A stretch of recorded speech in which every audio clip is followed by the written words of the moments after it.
Ok, aujourd'hui, nous allons parler de l'Église. Et je crois que techniquement, c'est ok maintenant. Vous pouvez voir mon écran. Yes.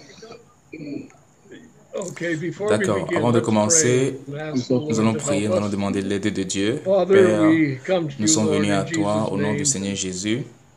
Père, nous avons déjà expérimenté quelques problèmes techniques, alors nous te demandons de veiller sur toutes ces choses pour nous.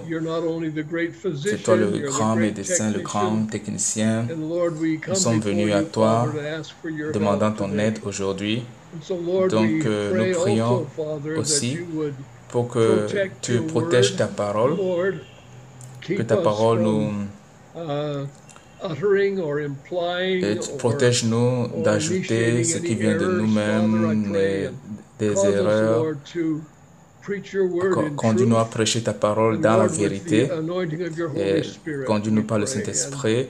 Nous te confions ce moment au nom du Seigneur Jésus-Christ. Amen. Alors, la question c'est, que signifie l'Église? Le mot Église signifie beaucoup de choses à beaucoup de personnes. Bon, je parle en anglais, je crois qu'aujourd'hui beaucoup de gens parlent en anglais. Moi, je ne parle que l'anglais. Je sais qu'il y a beaucoup de gens, vous êtes plus brillants que moi, vous parlez beaucoup de langues. Donc, dans l'anglais, quand nous utilisons le mot anglais de plusieurs façons, par exemple, si je dis je vais à l'église, ce que vous devez comprendre, c'est que je vais à une réunion. Et quand je dis je vais à l'église, je vais aussi, si je suis en train de parler du bâtiment. Là où je vais garer ma voiture, il y a un bâtiment là, c'est l'église. Quand je dis j'appartiens à l'église baptiste, presbytérien ou pentecôtiste ou mission de la bonne nouvelle, c'est aussi c'est l'église et c'est là je parle de la dénomination. Et quelqu'un me demande, vas-tu à l'église? Je savais, il est en train de se demander si je suis religieux. Donc nous pouvons utiliser l'église le mot église dans plusieurs situations, plusieurs cas. Mais le mot église dans la Bible, ça signifie ecclésia. C'est ecclésia, c'est deux mots. Ecclésia. Et qui est sortir, ecclésia, qui est appelé.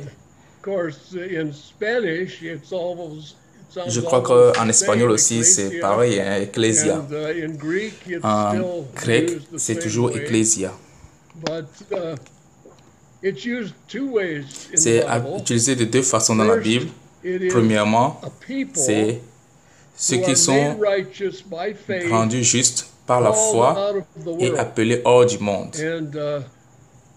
Et la deuxième façon qu'elle a été utilisée, il signifie une assemblée de gens qui sont séparés du peuple.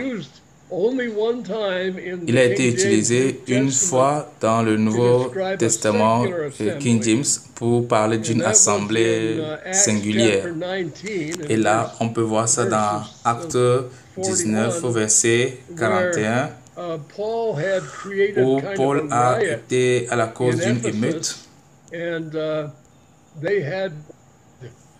gens se sont rassemblés et ils se sont levés contre l'apôtre Paul et cela est devenu une émeute.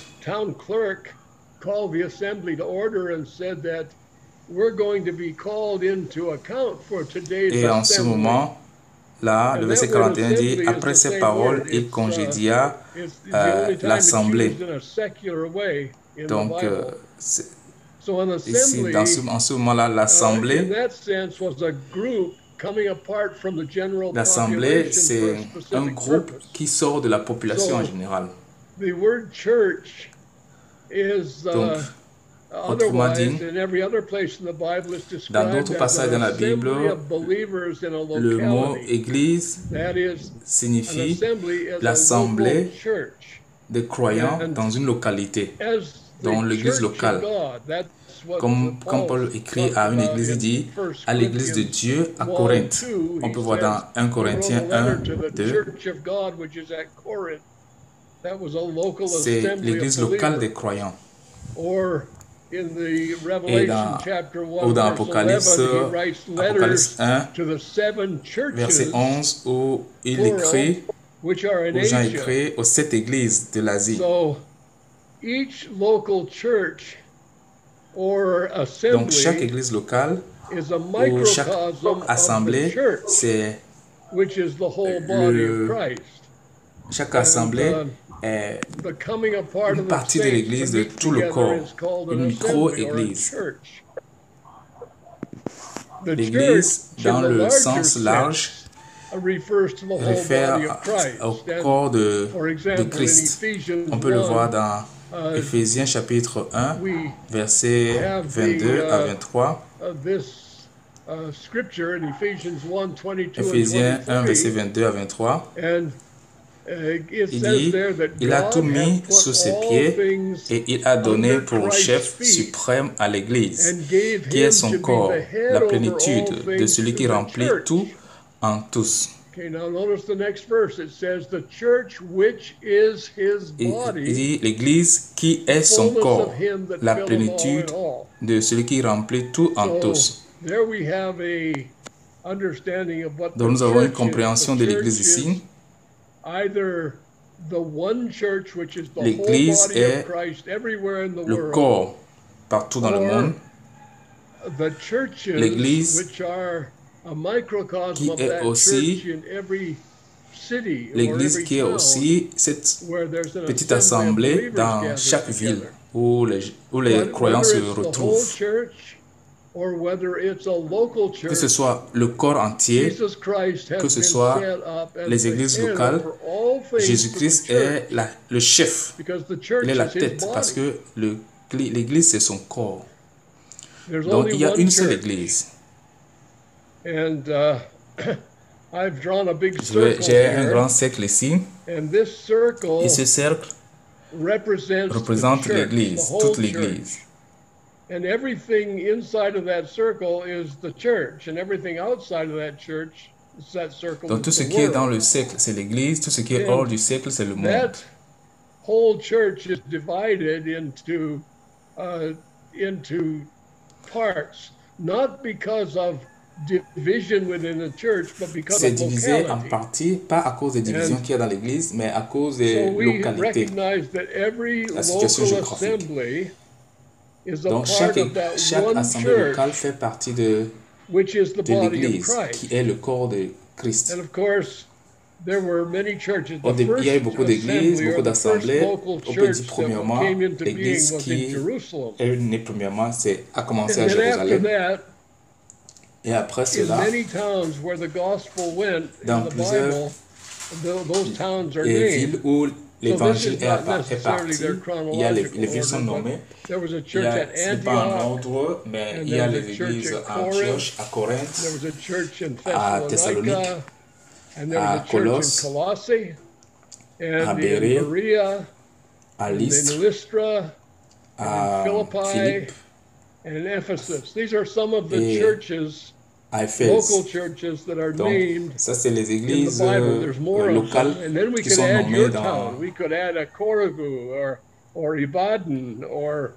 nommées dans la Bible. Si ça venait dans votre ville, on peut dire à Ibadan, à telle ville, peu importe là où vous vous trouvez. Donc ces assemblées locales sont les petites parties de l'église, la seule église qui est le corps de Christ. Et remarquez que ces églises ne sont pas en compétition l'une contre l'autre, tout comme les membres de votre corps ne sont pas en compétition les uns contre les autres.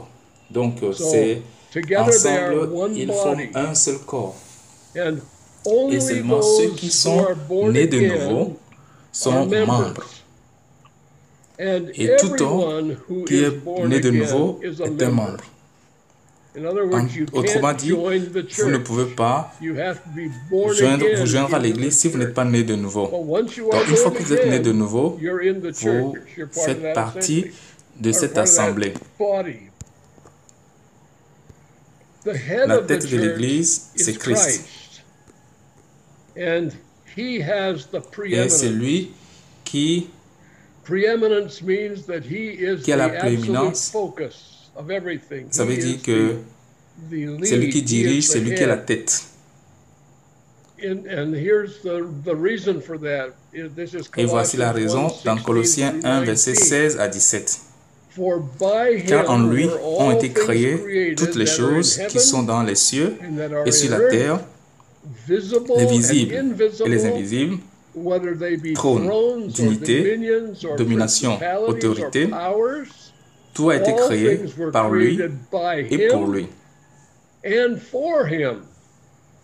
Il est avant toute chose, et toute chose subsiste en lui. Il est la tête du corps de l'Église. Il est le commencement, le premier. Ça c'est dit plusieurs fois dans la Bible. Il est la tête du corps de l'Église. Il est le commencement, le premier-né d'entre les morts, afin d'être en tout le premier. Car Dieu a voulu que toute plénitude habitât en lui. Donc nous sommes membres de l'Église et nous venons, et il est le premier en toutes choses. Nous venons après lui. Donc voici encore tout le corps de Christ. Et là, j'ai choisi de mettre une croix au milieu qui représente Christ. Et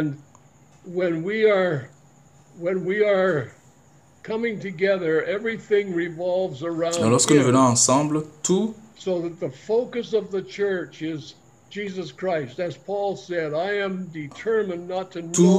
autour de Jésus-Christ. Comme Paul a dit, je ne veux rien connaître au milieu de vous si ce n'est Christ crucifié.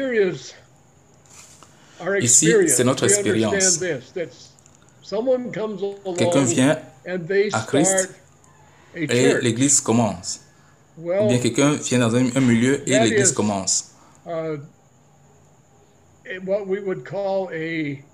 C'est ce que nous allons appeler une dénomination ou un culte ou une secte, peu importe. Dans cette église, il y a de vrais croyants parce qu'ils sont dans le grand cercle. Quand je dessine ce petit cercle, c'est quand nous commençons quelque chose que nous appelons l'église. Et le grand cercle, c'est l'église qui a Christ au milieu. Et le petit cercle, c'est une dénomination.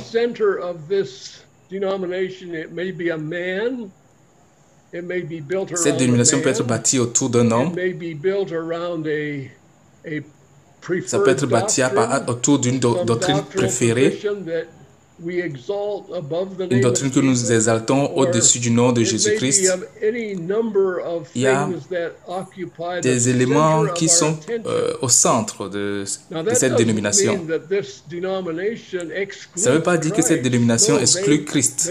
Non, elle adore Christ. Et il y a de vrais croyants à l'intérieur. Mais ce qui les diffère des autres saints, c'est qu'ils ont un autre centre. Ils ont autre chose au centre. Nous avons après ça une autre dénomination qui est aussi séparée des autres, qui est aussi une secte, par le fait qu'ils appartiennent à cette église, à cette dénomination, Donc, tu fais que le résultat et la structure de cette dénomination les sépare des autres saints des autres dénominations. Donc, il y a beaucoup de dénominations comme ça. Donc, plus il y a de dénominations, plus nous aurons des petits cercles. Et chaque dénomination a ses critères. Ça peut être Good News, ça peut être pentecôtiste. Elles peuvent avoir beaucoup de noms. Elles sont séparées l'une de l'autre et ne sont pas en entretien, en communion. Et ici, nous avons le corps qui est séparé. Maintenant que le corps est séparé, notez aussi que il y a des gens dans le monde. Quelqu'un du monde peut reconnaître une personne ou peut reconnaître la doctrine.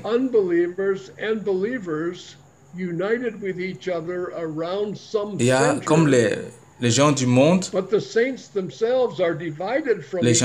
sont unis pour un sens. C'est ce que nous appelons une dénomination ou le sectarisme. Et depuis longtemps, il y a ce problème. C'est un vieux problème. La secte est centrée sur autre chose en dehors de Christ. Paul dit dans 1 Corinthiens 2, verset 2, « Car je n'ai pas eu la pensée de savoir parmi vous autre chose que Jésus-Christ et Jésus-Christ crucifié. » Dans 1 Corinthiens 3, versets 3 à 5, Paul décrit ce qu'est la chair. Quand vous et moi on parle de ce qui est charnel, nous pensons à ce qui est mondain, nous pensons à ce qui est immoral. Quelqu'un qui a agi d'une manière immorale, nous disons qu'il est charnel. Mais regardez ce que Paul appelle, c'est ce que Paul traite de charnel ici. Versets 3 à 5. En effet, il y a parmi vous de la jalousie et des disputes. N'êtes-vous pas charnel et ne marchez-vous pas selon l'homme? Quand l'un dit, moi je suis de Paul, et un autre, moi d'Apollos, n'êtes-vous pas charnel? N'êtes-vous pas des hommes? Qu'est-ce donc Paul? Et qu'est-ce que Apollos? Des serviteurs par le moyen desquels vous avez cru, selon que le Seigneur l'a donné à chacun. Donc la base ici, la définition de charnel, c'est que nous sommes en train de suivre les hommes. Nous sommes des suiveurs d'hommes au lieu de suivre Jésus-Christ. Donc moi, je suis baptiste. Je ne sais, ça ne me concerne, c'est pas important pour moi. Est-ce que tu es chrétien? Moi, je suis de Paul. Moi, je suis d'Apollos. Ça ne me dit rien. Est-ce que tu es chrétien? Moi, je suis de tel groupe. Moi, je suis de tel groupe. Moi, je suis de tel homme. Je suis de tel homme. Ça, c'est charnel. Et ça, c'est la base de la chair. Donc, le sectarisme divise et pollue l'Église. Donc, je vais élargir ça. Ça, c'est un segment du grand cercle. Et dans ce grand cercle, il y a les saints.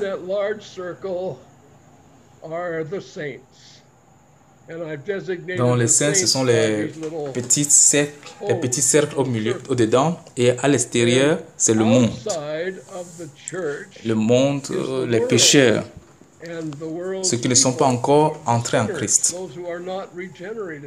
Donc, Lorsque quelqu'un vient commencer son église,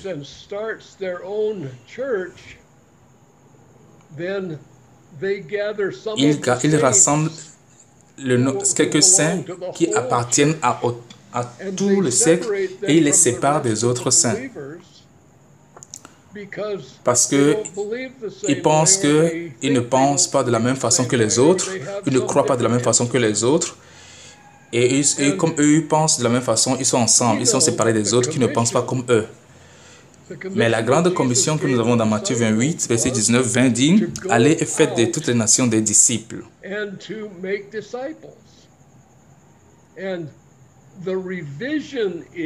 Et la révision, c'est amener les gens dans l'église pour écouter l'évangile. Oui, les gens qui sont dans la secte évangélisent et ils font entrer les pécheurs. Et les pécheurs qui sont entrés ne font pas leur entrée dans le corps de Christ, mais ils font leur entrée dans une dénomination, dans ce culte, dans cette secte. Et très rapidement, ils vont apprendre la doctrine, ils vont apprendre comment réagir, comment vivre comme chrétien. Et l'Église et la dénomination devient le mélange des saints et des gens du monde. Et ils ne sont pas vraiment transformés pour la plupart pour devenir membres de l'Église ou être de vrais chrétiens. Donc, comme résultat, beaucoup de sectes, beaucoup de dénominations sont un mélange de saints et des pécheurs. Alors, que contient l'Église? Quelles sont quelle est la constitution de l'Église? Qui sont ceux qui sont dans l'Église? L'Église est composée des gens qui sont sanctifiés en Christ, qui sont appelés saints. On peut voir ça dans 1 Corinthiens 1, 2. Paul écrit sa lettre à l'Église de Dieu qui est à Corinthe, à ceux qui ont été sanctifiés en Jésus-Christ, appelés à être saints, et à tous ceux qui invoquent en quelque lieu, que ce soit le nom de notre Seigneur Jésus, Christ, leur Seigneur et le nôtre. Donc ici,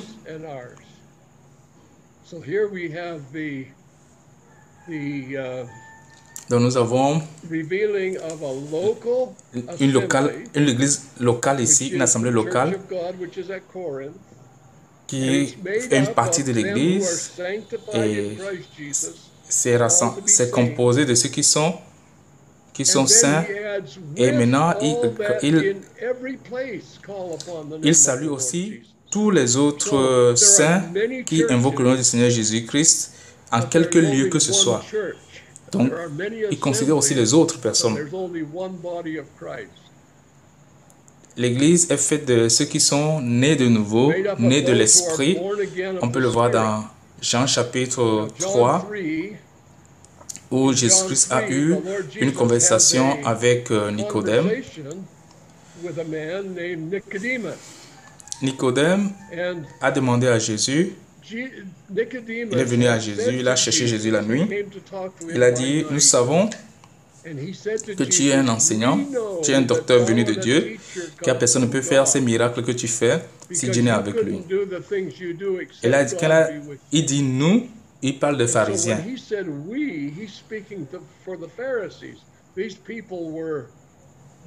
Ces pharisiens qui étaient farouchement contre Jésus-Christ. Cependant, dans leur cœur, ils savent qu'il est un docteur venu de Dieu. Alors Jésus lui a répondu disant, en vérité, je te le dis, si un homme ne naît de nouveau, il ne peut voir le royaume de Dieu.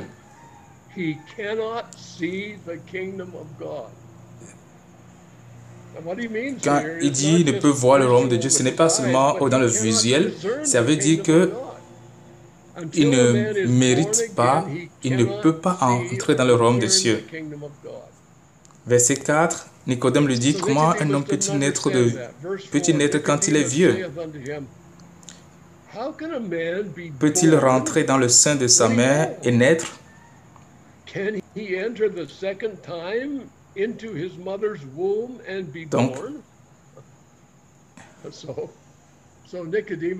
Donc, Nicodème connaît seulement une seule naissance, la naissance de sa mère.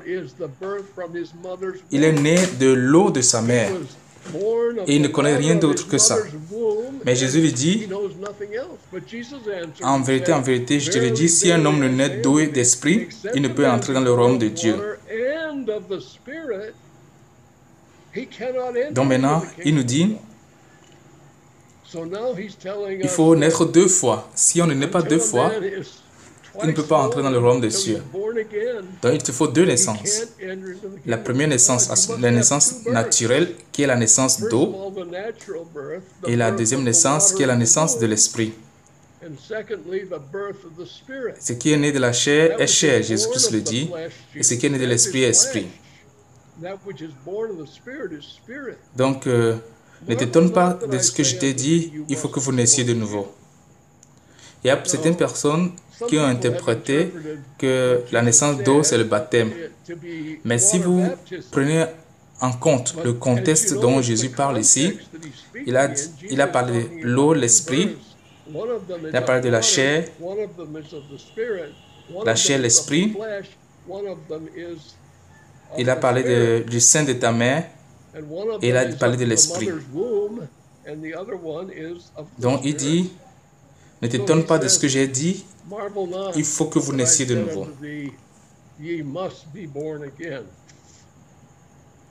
Donc seuls ceux qui sont nés de nouveau font partie de l'Église. Vous ne pouvez pas vous joindre juste à une église, vous devez naître dans l'église.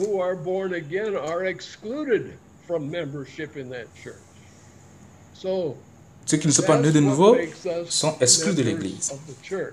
Donc c'est comme ça qu'on est membre de l'église. Nous sommes baptisés par l'Esprit pour être membre de l'Église. C'est ce que 1 Corinthiens 12, verset 13 dit. 1 Corinthiens 12, 13 dit, nous avons tous en effet été baptisés dans un seul esprit pour former un seul corps. Soit juif, soit grec, soit esclave, soit libre. Nous avons été abreuvés d'un seul esprit. Donc, la question suivante c'est, quand est-ce que l'Église a commencé?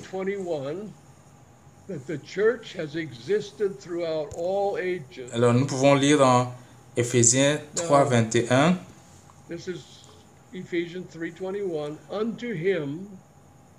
Que l'Église existe au siècle des siècles.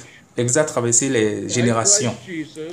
Éphésiens 3, 21, à lui soit la gloire dans l'Église et en Jésus-Christ, dans toutes les générations, au siècle des siècles. Amen.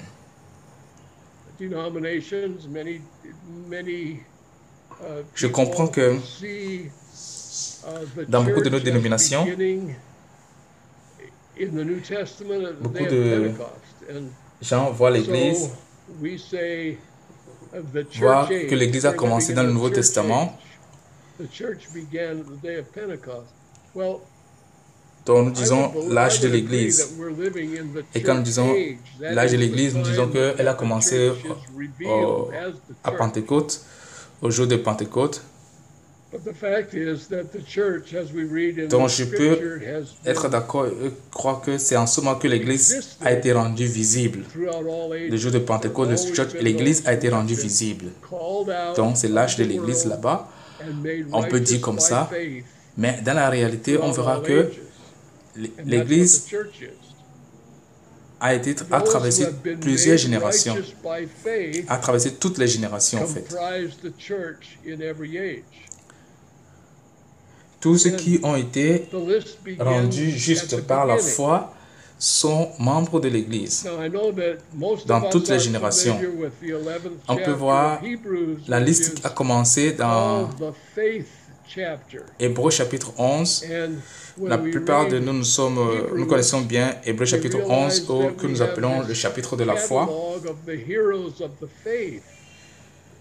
Et lorsque nous lisons Hébreux, nous voyons les héros de la foi, Hébreux 11. Mais des fois, nous ne voyons pas que c'est dans un contexte. Et le contexte commence à partir du chapitre 1 de Hébreux, qui était en train de nous montrer qu'il y a une ancienne alliance. L'ancienne alliance avec le sacrificateur, le tabernacle, qui est une image de ce qui est dans ce qui sera fait dans le Nouveau Testament. Et lorsque vous allez au chapitre 9 des Hébreux, il y a le verset qui dit il y a maintenant abolition de l'ancienne alliance et l'établissement d'une nouvelle alliance à travers Christ, et ce qui est le salut par la foi. Ce que nous ne comprenons pas des fois, c'est que l'alliance du salut par la foi est en réalité plus vieille que l'Ancien Testament. Ça remonte au premier chapitre de Genèse, aux 4 premiers chapitres de Genèse.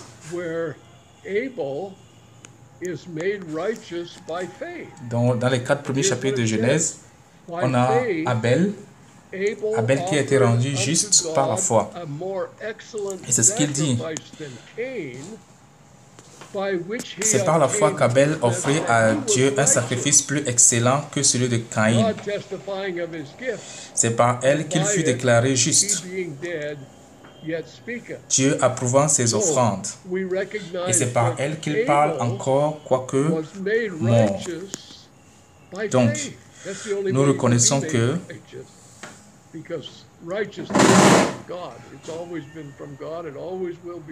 ce n'est que la justice vient de Dieu. Ce n'est que par Dieu seul qu'on peut être juste, parce que c'est lui qui accorde la justice, par la foi. Et lorsque vous lisez Hébreux 11, tout Hébreux 11, vous voyez des noms. On n'a pas cité tout le monde, mais on a cité tout ce qu'on a cité sont des gens qui ont été justifiés par la foi, par le temps de Abel jusqu'à Abraham, et après Abraham, beaucoup d'autres personnes ont été citées, Samson. Toutes ces personnes qui ont été justifiées par la foi sont nommées dans ce chapitre. Et la fin dit, verset 39 dit, tous ceux-là, à la foi desquels il a été rendu témoignage, n'ont pas obtenu ce qu'il leur était promis.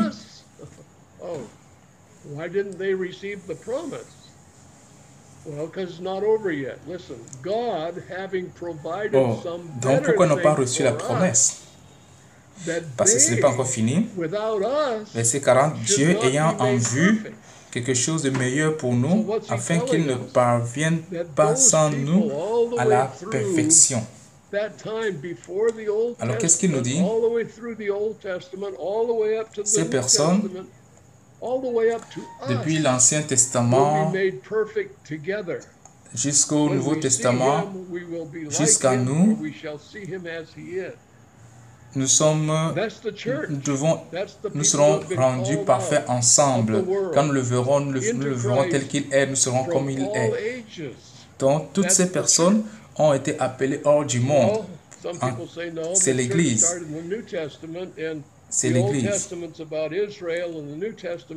Bien, quelqu'un dira non, l'Église a commencé dans le Nouveau Testament et l'Ancien Testament, c'est Israël, c'est l'histoire d'Israël seulement. Mais si nous adoptons cette pensée, nous allons mettre Abraham où? Abraham est le père de la foi. Il était là avant qu'Israël ne soit formé. Israël est venu 14 générations après Abraham. Donc nous devons comprendre que la doctrine du salut par la foi est appliquée à tout le monde, dès le début jusqu'à la fin.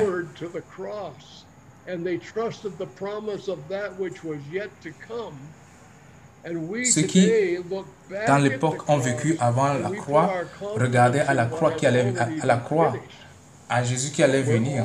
Et nous, aujourd'hui, qui sommes après la croix, nous aussi, nous regardons à la croix, nous regardons à ce qui est déjà accompli. Donc, il y a un seul moyen par lequel nous sommes rendus justes par la foi, que ce soit la génération d'avant ou la génération de maintenant.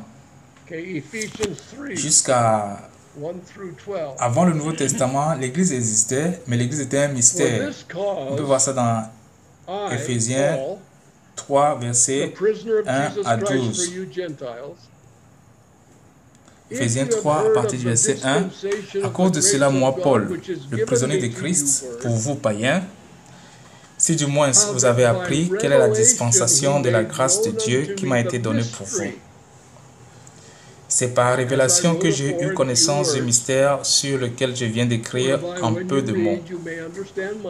En les lisant, vous pouvez vous représenter l'intelligence que j'ai du mystère de Christ.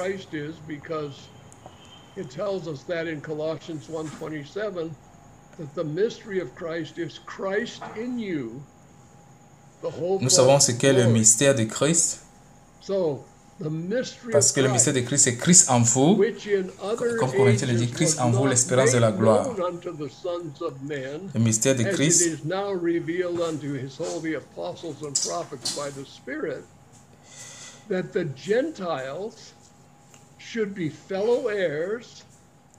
n'a pas été manifesté au fils des hommes dans les autres générations, comme il a été maintenant par l'Esprit, aux saints apôtres et prophètes de Christ.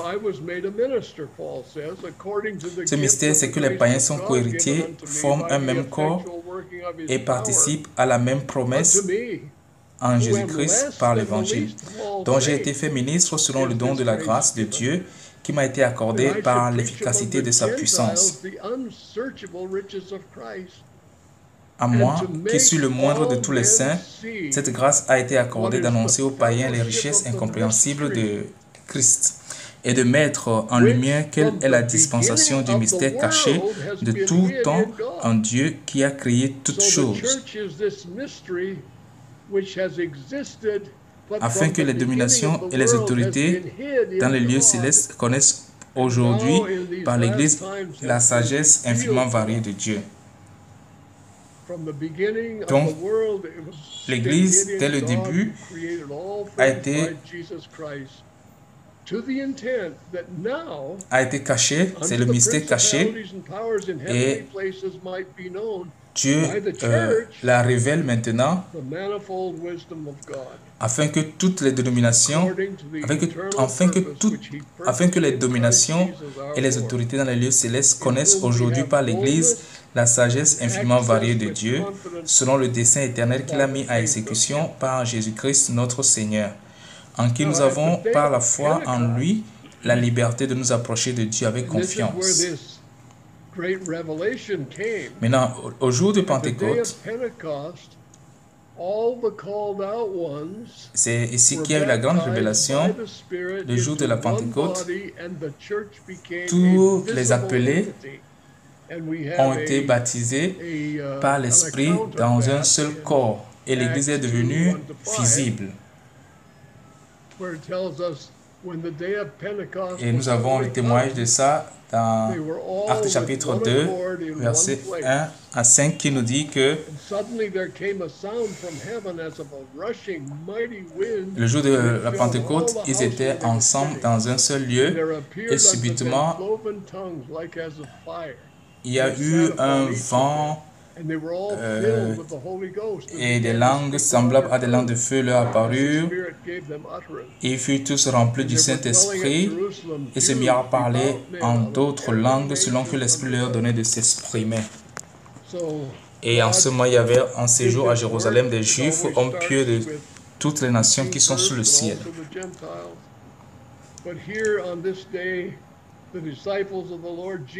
Donc Dieu a commencé ce travail, il a commencé d'abord avec les Juifs et puis il est allé vers les païens. Les disciples de Jésus qui étaient là, avec d'autres personnes aussi, et ils se sont retrouvés, ils priaient dans la chambre haute et le Saint-Esprit est descendu sur eux. L'Église est devenue une entité visible.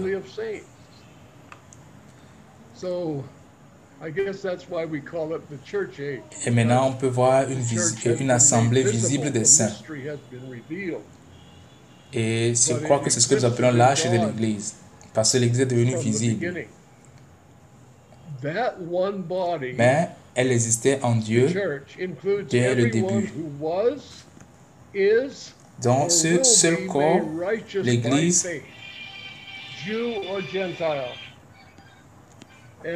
inclut tout homme qui est né de nouveau, qui sera né de nouveau, qui a été né de nouveau.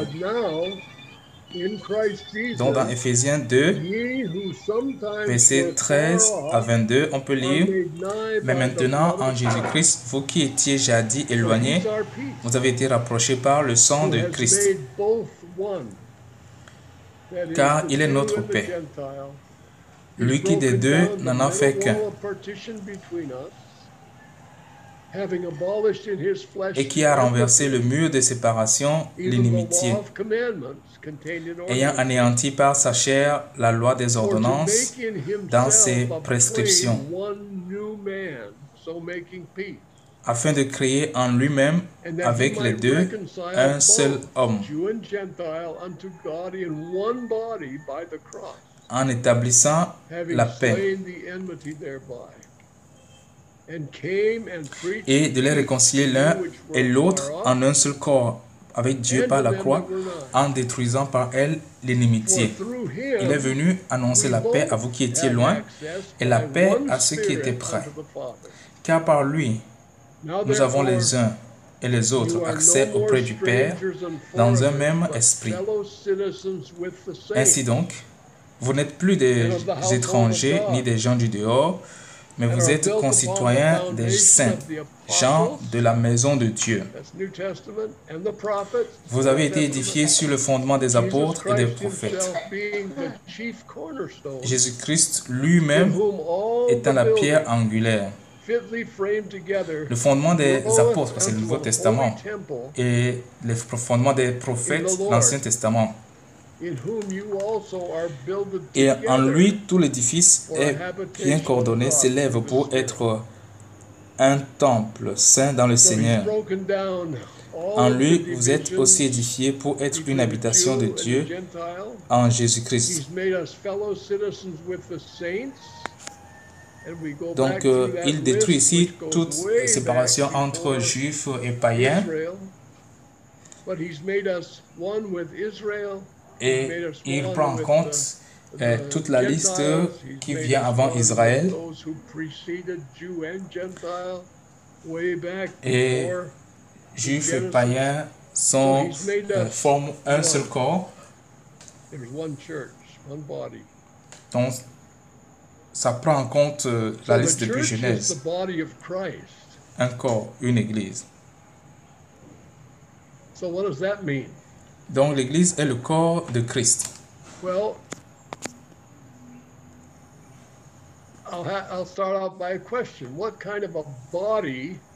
Alors qu'est-ce que ça veut dire? Bien.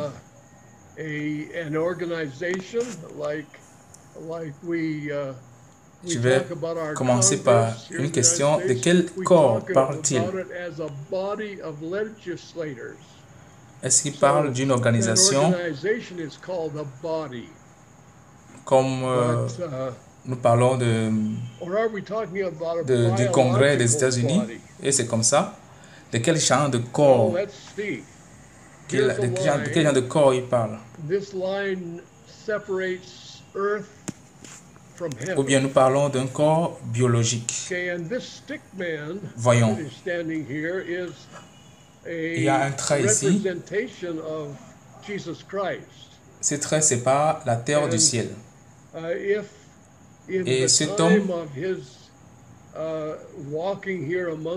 est une représentation de Jésus-Christ. Go and touch the body of Christ. And you were in the same locality. You Le temps qu'il marchait au milieu de nous, dans ce monde, quelqu'un pourra vous dire, allez et touchez le corps de Christ. Et si vous arrivez dans la localité où Jésus se trouvait, vous pourrez lever votre main et le toucher. Parce que Jésus était le corps. Il avait le corps. Les gens le voyaient.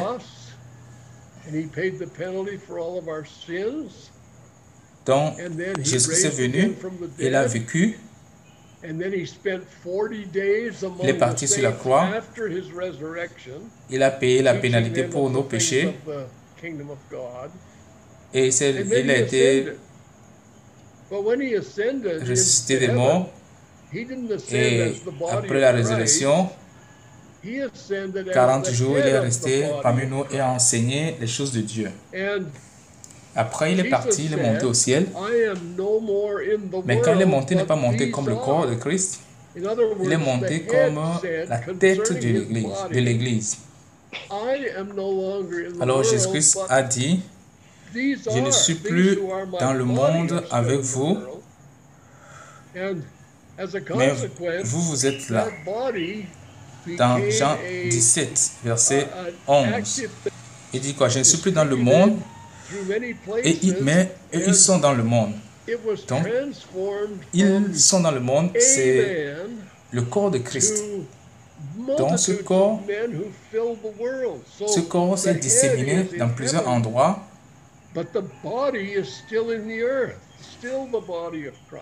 Et est parti d'un homme à plusieurs hommes, une multitude. Mais c'est toujours le corps de Christ.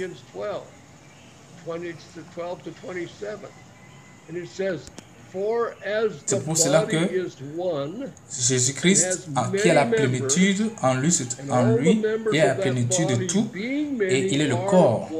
Donc ensemble, nous formons un seul corps. Donc dans 1 Corinthiens 12, à partir du verset 12, car comme le corps est un, et a plusieurs membres, et comme tous les membres du corps, malgré leur nombre, ne forment qu'un seul corps, ainsi en est-il de Christ.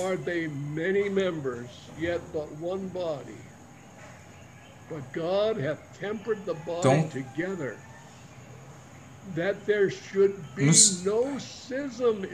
ainsi le corps, il y a un seul corps, mais plusieurs membres.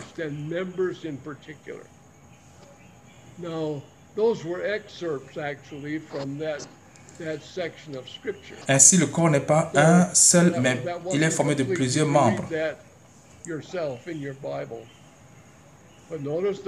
Dans le verset 25, il dit, afin qu'il n'y ait pas de division dans le corps, mais que les membres aient également soin les uns des autres.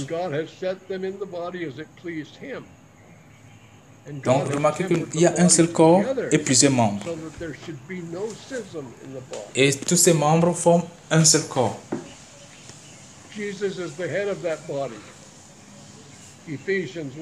Et Dieu a mis le corps ensemble, les membres ensemble pour qu'il n'y ait pas de division dans le corps. Jésus-Christ est la tête de ce corps. Dans Éphésiens chapitre 1, 22,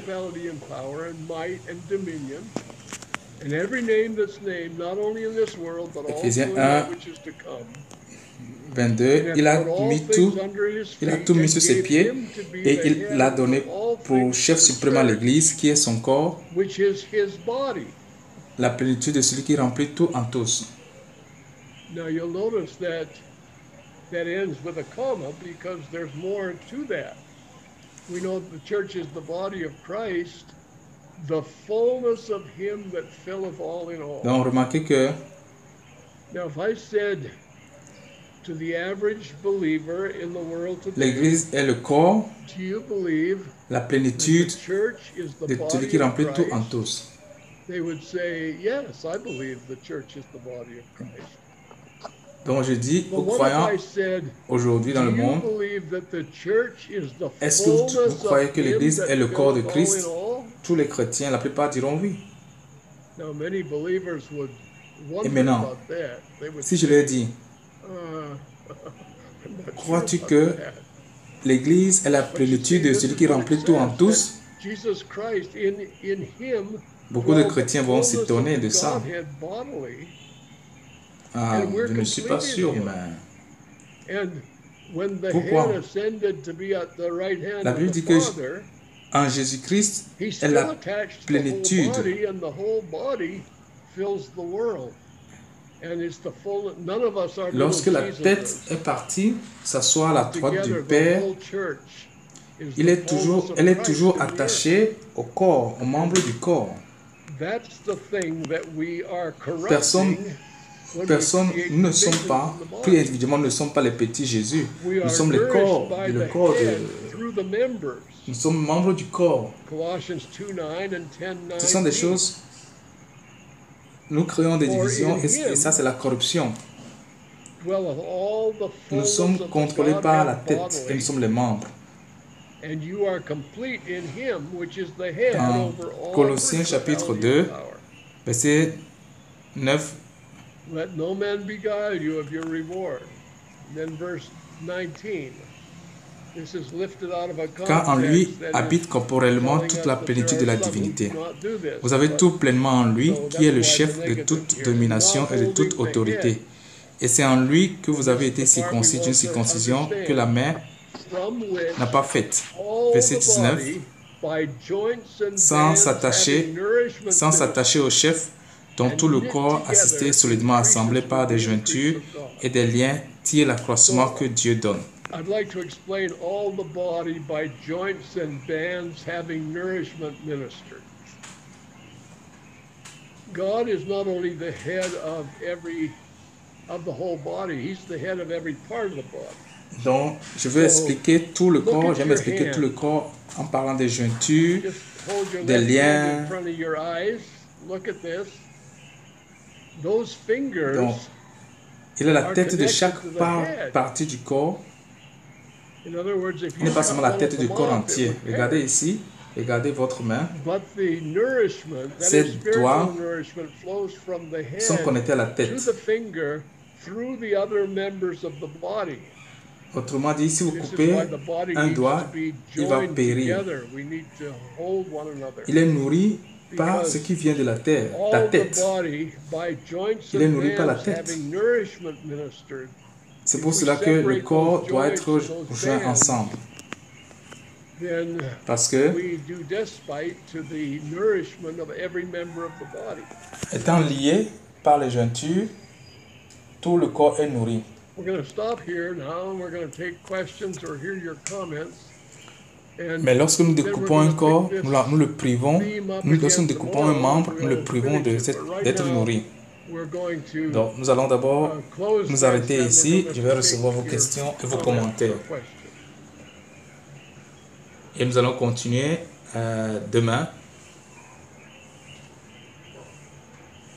Mais déjà, nous pouvons arrêter pour cette séance ici et recevoir Okay, les can we do questions that?